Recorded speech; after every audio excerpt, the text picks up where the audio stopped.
it is 9 p.m. in RTD. It's time to English New Edition. For tonight headlines, we have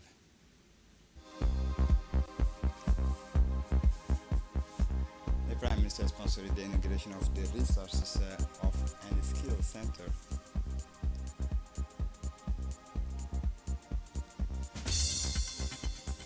For the international scene, Pastef's victory officially confirmed in Senegal.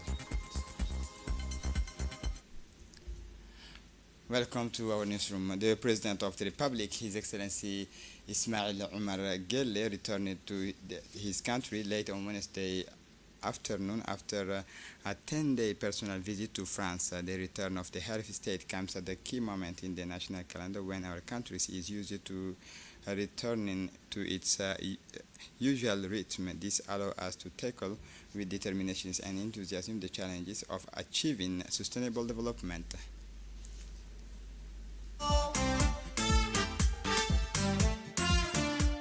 geesiga waxgaradkeegaygiyo dadweynaha bulsha u horseede gaarsiiye nabado ila soo dhowow ila soo dhowow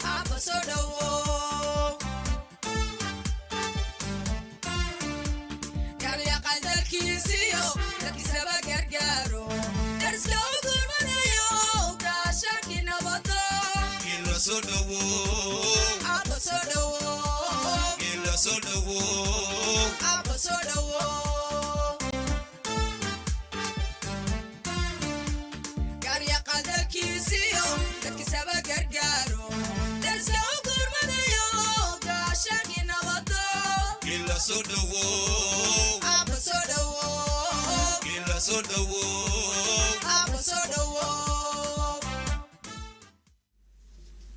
The Prime Minister, His Excellency Abdulkadir Kamil Mohammed, today, Thursday, 21 November 2024, sponsored the inauguration of the Center for Resources of Competence in Djibouti City.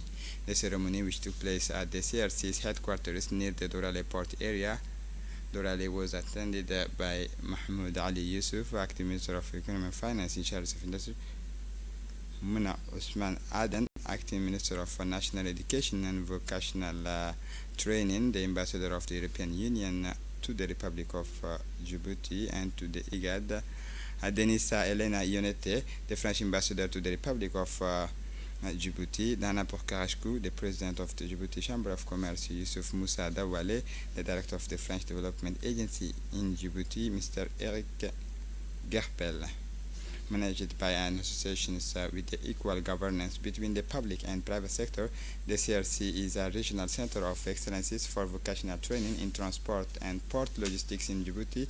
The construction and equipping the CRC support and the professionalizations of all those involved in the transport, logistics, port sector between training and employment in this buoyant sector of the Djiboutian economy, not forgetting economy, not to mention building the capacity of the Dijon Chamber of Commerce to manage and support for its role as an interface for public-private dialogue are all part of the achievement of the Transform Vocational Training Project. This project has benefited from the support of the European Union, the main financial backer, with the fundings of 10 million euro through its Fonds Fiduciaire for Africa, the French Agency for the Development, which is responsible for the contributed 1 million to the euro to the project. Please note, the French Agency for Development is the contracting authorities for this project. The contributions of the Djibouti Chamber of Commerce, which is responsible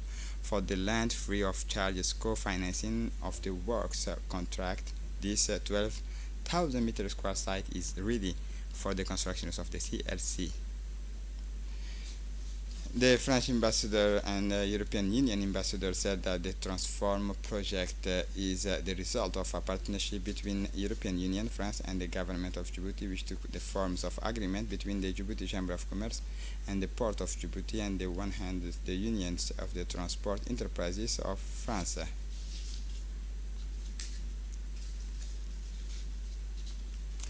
For his part, the president of the Chamber of Commerce, Yusuf Musa Dawale, said that FT provided technical assistance to the project owners through its implementation and contributed its expertise in the areas covered by these actions in order to set up and lead institutional mechanisms for public-private governance.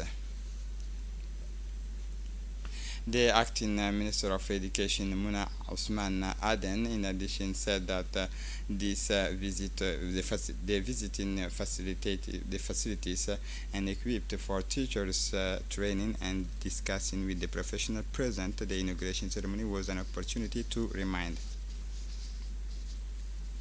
And to close up the speeches, the Prime Minister, His Excellency Abdul Qadir Kamil Mohammed, said that an opportunity to reiterate the need to adopt a cross-functional approach to developing vocational training in Djibouti as the only way to offer young people prospects for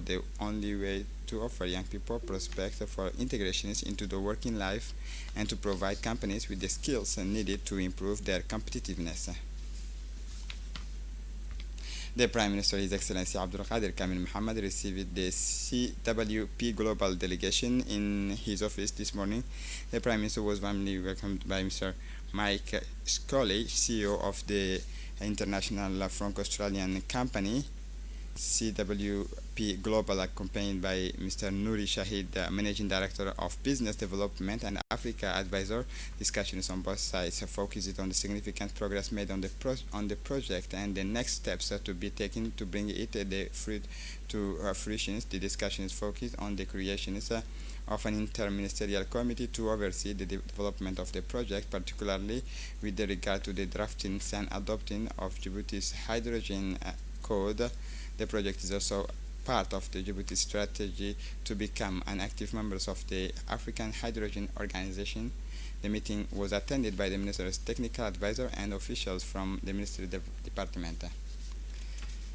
The Minister of Energy in charge of Natural Resources, Yunus Ali Geddi, received the CWP Global Delegations in his office this morning. The Minister of Energy was warmly welcomed by Mr. Mike Scully, CEO of the international Franco-Australian company CWP Global, accompanied by Nouri Shahidi, Managing Director of the Business Development and Africa Advisor.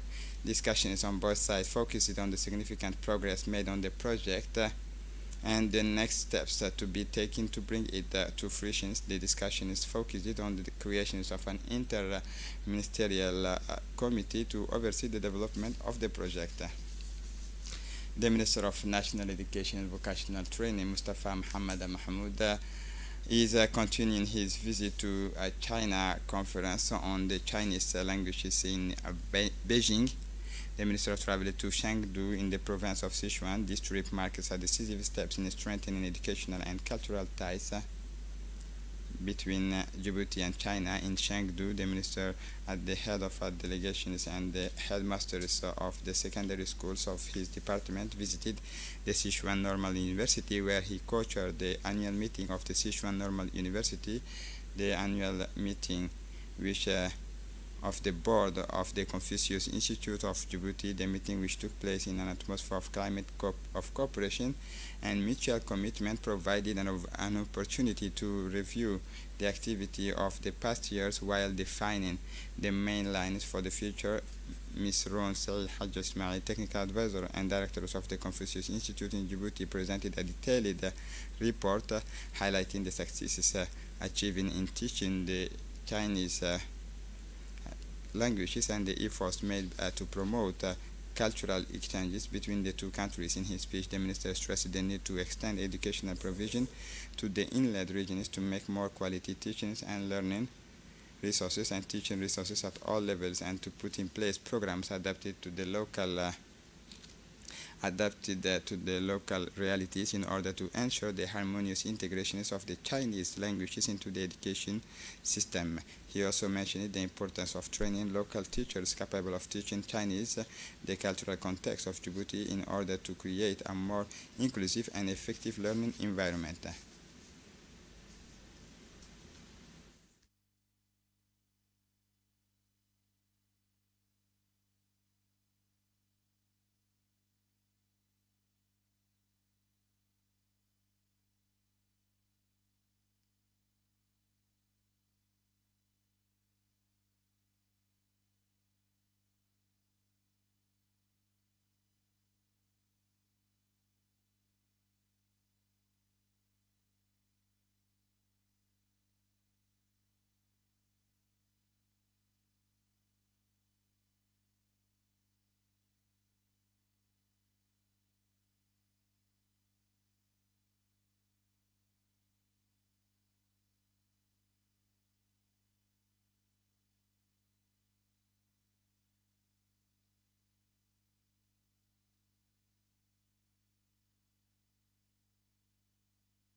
During the second day of its working missions in Sichuan province, Minister then visited the Sichuan Polytechnic Institute, a center of excellence for technical and scientific training.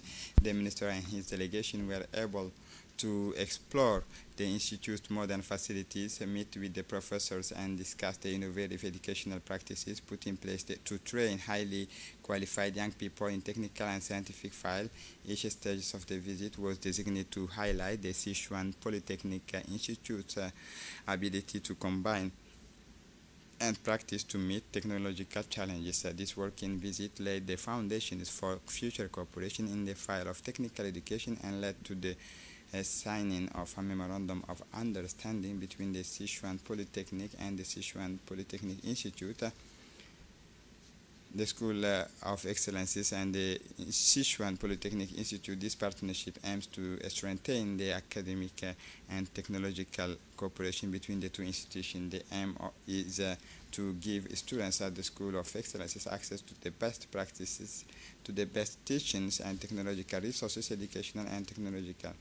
This strategic partnership marks an important step in the development of a center of technological excellence in Djibouti, with the ambitions of training a new generations of engineers and specialists capable of meeting the country's needs in terms of technology needs. In the minister and his delegation visited the experimental primary school affiliated to Sichuan Normal University with a view to forging ties of win-win cooperation. After fruitful discussions with the school, a memorandum of understanding was signed between the school and the experimental primary school affiliate to Sichuan Normal University.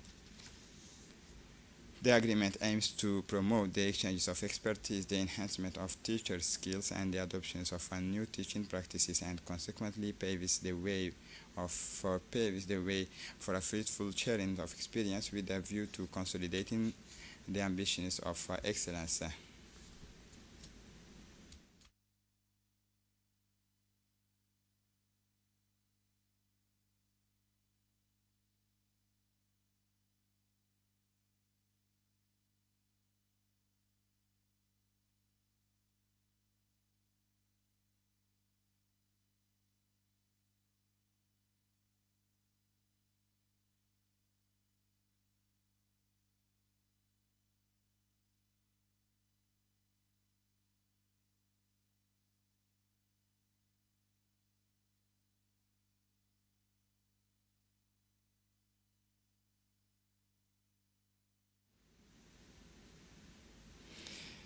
On the sidelines of his visit to Chengdu, the minister and his delegation visited the primary school, the Sichuan Symphonia Orchestra, an institution that integrates music education into the school education and school curriculum, where pupils receive a high-level musical education from an early age. The visit was a musical demonstration by the students, highlighting the importance of art and culture in children's overall education.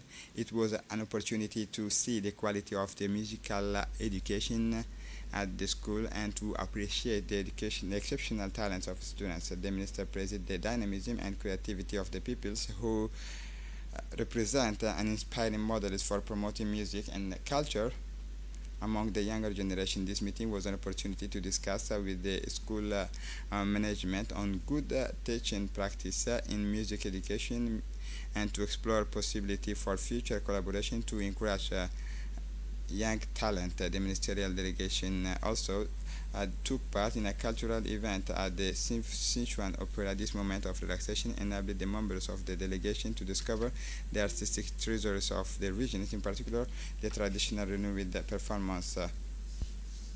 The delegation also visited the Sanshu Museums in Meishan, renowned for its rich collections and historical artifacts that offers a fascinating panorama on the region's cultural heritage.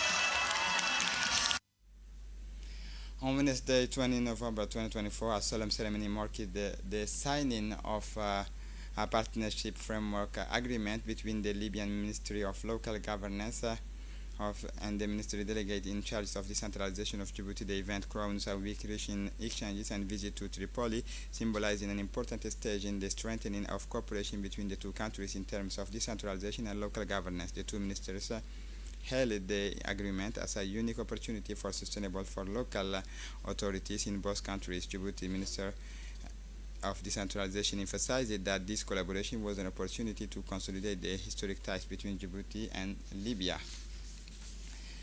General Zakaria Sheikh Ibrahim, Chief of Staff of the General Armed Forces, received His Excellency Hu Bin, Ambassador of the People's Republic of China to Djibouti at the Hassan Bassouma Hassan Officers Hotel. The meeting provided an opportunity to discuss preparations for the imminent arrivals of the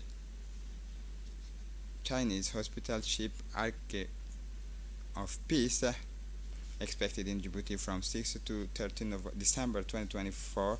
The HDP will be making its third visit to the countries following successful missions in 2010 and 2017. During its stopover, this state-of-art medical ship will offer treatment to Djiboutians wishing to be treated on board. The meeting brought together several key players, including Mohammed Musa Abar, commander of the port of Djibouti, senior officials from the health services of the Djibouti Armed Forces, Navy, and the Director General of the International Relations. The discussion led the definitions of various coordination measures, to ensure that the ship reception, safety, stay, and departures in the best possible conditions. Further coordination meetings will be organized in the coming days to finalize the preparations. In addition, an official press release will be issued by the Minister of Health to inform citizens of the procedures to be followed to benefit from the care provided on board. His Excellency Ambassador Hu Bin expressed his gratitude for Djibouti's continued support. The Secretariat of Intergovernmental Authority, IGAD, organized a high-level meeting in Tajura from 19 to 24 November 2024 on the integrated border management and the implementations of a free movement of person regime. The prefect of the Tajura region, Mohammed Abbas, sponsored the opening ceremony of the workshop in the presence of officials from the Ministry of Interior, IGAD, IOM, and European Union. This initiative, supported by the EU ICB, aims to strengthen the capacity of borders and immigration police officers from IGAD member state to member state in order to facilitate people's mobility while ensuring security. The main objectives of the training were to improve knowledge and skills. Participants acquired new knowledge about best in border management, border information systems, and fight against human trafficking. Strengthening regional cooperation, the training encouraged exchanges and cooperation between the various immigration services of the member state, implementing the IGAD protocol on the free movement of persons. Participants deepened their understanding of the protocol and discussed the measures to be taken for its effective implementation. Lucy Dak-Pesha, coordinator of the free movement of persons and transhumance programs at IGAD Secretariat, said that this training is part of our commitment to promoting regional integrations and fostering economic development in East Africa. The ways that the EU follows to support regional integration and transformative economy, both at the core of our policies, of our EU policies. Indeed, the establishment of a free movement regime is a process that requires a strong political commitment, as Lucy has mentioned, from its member states, that drivers of the politics of regional integration, which is key to a successful completion of the regional free movement agenda.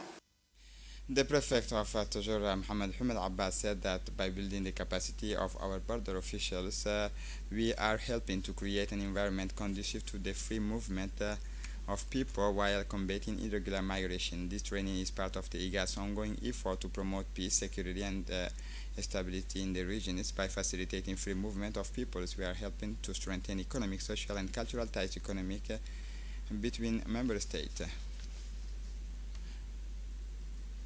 For the international scene, the United States veto for the fourth time UN Security Council resolutions calling for an immediate ceasefire in Gaza, the draft resolution calling for an immediate ceasefire in Gaza, the release of hostages, and the prevention of starvation deaths, vetoed for the fourth time on Wednesday by the United States. The draft resolutions was submitted by 10 elected members: Algeria, Ecuador, Guyana, Malta, Mozambique, South Korea, Sierra Leone, Slovenia, and Switzerland. Was put to the vote by 15 members of the United Nations Security Council. The United States vetoed the resolutions while 14 voted yes to the draft resolution. Speaking before the vote, Guyana permanent representative to the United Nations, Caroline Rodriguez Birkett, stressed that the resolutions was the result of week of negotiation between members of the United Nations Security Council. The legislative in Senegal, PASTEF's victory officially confirmed. In Senegal, the official results of the legislative elections have confirmed the overwhelming victory of the African Patriot for Weak Ethics and Fraternity, PASTEF. The ruling party won 40 of the country's 46 departments as well as 7 of 8 constituencies in the diaspora, further cementing PASTEF's place in Senegalese politics. Following last March presidential election, the party has succeeded in gaining a foothold even in areas once considered impregnable bastions of former President Macky Sall. The centrist group in the European Parliament reached an agreement to approve the new commissioner. The coalition agreement will enable the new European commissioners to take office on 1st December, as originally planned. The center-right European People Party and the Socialist Democrat and the Liberal Renewing Europe group reached an agreement on Wednesday to approve the 6th vice president designate of the European Commissioners and Hungary's choice for the next commissioners. And this is it for the news. Thanks for watching us. Have a good evening.